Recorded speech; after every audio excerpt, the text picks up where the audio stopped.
Dito tayo sa Bacolod City, kung saan ay panahon dito ay lagi pong umuulan.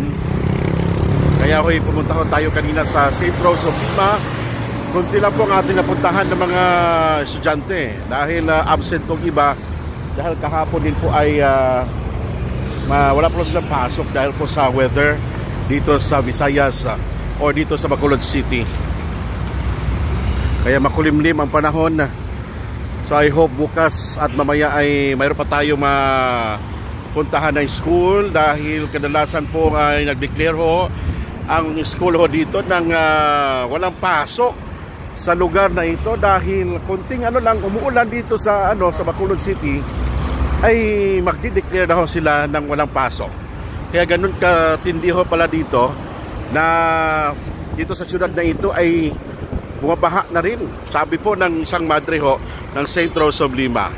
So bukas try po natin sa ibang mga schools, lalo na po sa mga public schools o sa Bacolod City National High School at ibang mga public schools dito sa syudad na ito.